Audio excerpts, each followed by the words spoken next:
The reason that I'm in Erie right now is because of Representative Ryan Bizzarro. When I entered this campaign, he insisted, though we'd never met and I didn't know who he was, he insisted that I come up here and really won me over as he described Erie, this community's contribution to the success of this country, the needs here, but also the opportunities. And being able to come here and actually meet Representative Bizzarro and to see this for myself has just been so powerful. And I look forward to sharing what I've learned with the rest of the country and being able to come back to Erie. We've been so warmly welcomed, so well received. It's really made an impression on me, and it's absolutely lived up to the billing that Representative Bizzarro shared with me when we first met. So very grateful to be here and looking forward to answering your questions. How important is Pennsylvania and Erie County to your campaign? Pennsylvania will help determine who the next president of the United States is. We saw that in 2016, loud and clear. And importantly, Erie and its ability to contribute to the conversation, and the need to make sure that people in Erie know that they're respected, know that they're heard, know that we've been listening to them. I think that helps to decide everything in this country. So it could not be more important. And what we've learned today on issues of the economy, on education, on social justice, on the environment. Folks were talking to me about what it means when the level of the lake has risen 3 feet, or what it means when there are algae blooms, or what it means when fresh water is potentially compromised or undermined. These are challenges that the entire country is concerned with. So learned a lot here in Erie, and Erie is so important to the rest of the country. How do you plan to appeal to the voters in Erie County given such a critical battleground? There's nothing that beats showing up and listening to those that you want to serve, whose votes you're asking for, seeking to understand them before you ever ask them to do anything on your behalf, and getting some time at the dry dock at Don John, being able to listen to those who work there, listen to those who promote this region economically, being here at this town hall meeting and getting to meet small business owners and folks from the community, some of whom may be a little bit critical, as we heard from some of the questions, but that's democracy, and that's the way that it should be. And I think only then do we have the chance to win them over or to have them join our side.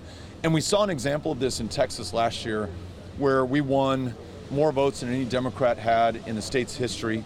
And we won independents for the first time in decades, and importantly won hundreds of thousands of Republicans as well. So I know it's possible, but it begins by showing up and listening and learning and reflecting that back on the campaign trail.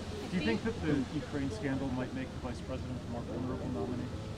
I don't. I really think this country, as we should, is focusing on the conduct and the choices that President Trump has made, using his position of power and the leverage of United States foreign aid to Ukraine to get them to dig up dirt on a political rival.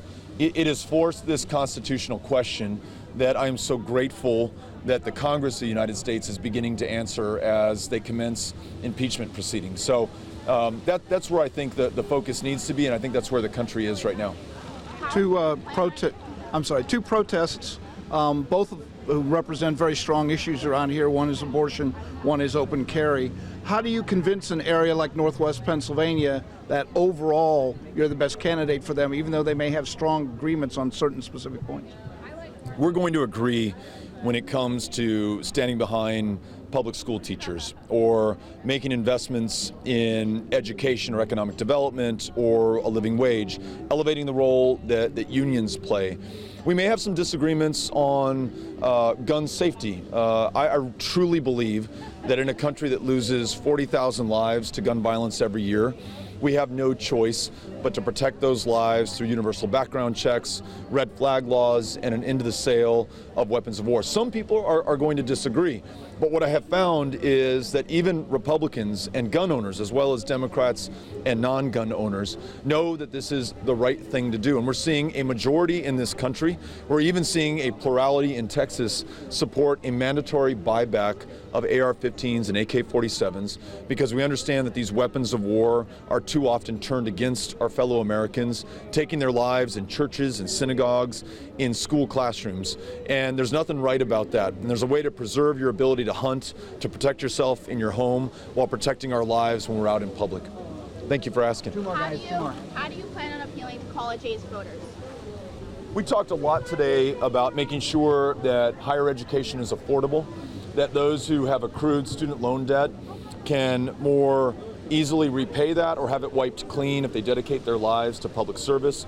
We talked about making the first 2 years of college free and 4 years debt-free, and not just for tuition, but room and board and books, the full cost of education. But we also, and this is important, and I heard this in Erie today, we also talked about elevating the role of unions and ensuring that there are millions more apprenticeships where, again, debt-free, someone can get the training, acquire the skills to be able to command not just a living wage, but dignity in their lives. And so that's something that I heard from college students and people who are aspiring to go to college or to have a career that will allow them to stay here in Erie. What do you think of the House Democrat strategy to prove the validity of the whistleblower? To do what? I'm sorry? Prove the validity of the whistleblower. I haven't had a chance to watch the testimony today. I did have a chance to read excerpts from the whistleblower's account, and I look forward to reading everything on that later today. But I just want to make sure that the House moves with all due speed, that they forego a 2-week recess, celebrate the high holidays, but then make sure that they are far more quickly than planned getting back to work, because this issue will truly decide not really just the fate of the presidency, but the future of this country and our democracy. And we've got to make sure that we take action, get the truth and the facts to the American people, and then act decisively while there's still time to do that. I mean, you pushed Pelosi on this, and then earlier today, I think you said they should come back. You had the back and forth with Schumer the other day. Do you think the establishment in Washington is it not up to the task of this, do you fear, or what is this?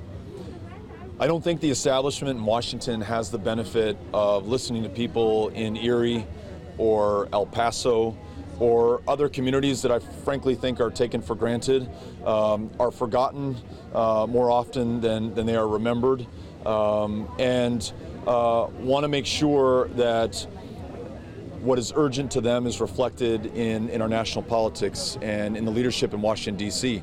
And I just don't see that today. We've had a good conversation with some of the people in line and in the town hall today on guns. I don't see the urgency in ending this gun violence epidemic reflected in Congress, including amongst many Democrats who hold positions of power right now.